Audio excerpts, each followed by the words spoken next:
Hello guys welcome back to my new video. के त तपाईँहरू सन्चै हुनुहुन्छ? म पनि ठिक छु।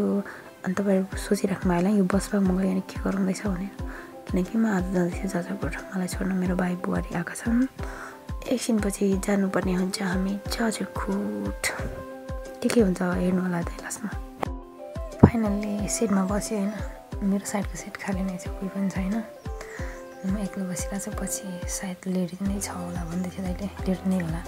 अब आज चाहिँ हामी दम भएर जाने कुरा भइरहेछ। छिटो हुन्छ अरे, कतिको छिटो हुन्छ हेरौँ त है। लास्टमा हेर्नुलाई कतिको छिटो हुन्छ म भन्नेछु लास्टमा। बाई बाई काठमाडौँ, फेरि भेटौँला। ल भिडियो बनाउन थालेको त साइडको दिदी पुरै टुपी लगाएर गुटीमुटी भन्नुभएको। अब चाहिँ म सुत्नुपर्ने हुन्छ होइन। ए निन्द्रा खोल्यो। हेलो गुड मर्निङ दाङ, के छ गाइजहरू? अब चाहिँ दाङको गाउँबाट आउँदै हामी जाजरकोट पुगिन्छ। फाइनल्ली 9 बजे नै बोटेजर पुग्यो। तर यहाँको मौसम कस्तो पानी थोरै पानी परेर। एकजना मेरो बहिनी हुनुहुन्छ प्रिविनी होइन। अब चाहिँ हामी जानुपर्ने हुन्छ। सायद हामी 1 साढे 1 या 2 बजे पुग्छौँ जाजरकोट। हेर्नुहोस् है पानी।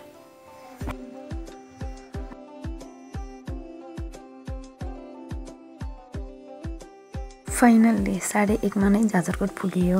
तपाईँ पनि काठमाडौँदेखि छिटै जाजरकोट आउन चाहनुहुन्छ भने दाङको बाटो भएर आउनु होला। आजलाई यति नै, बाई बाई।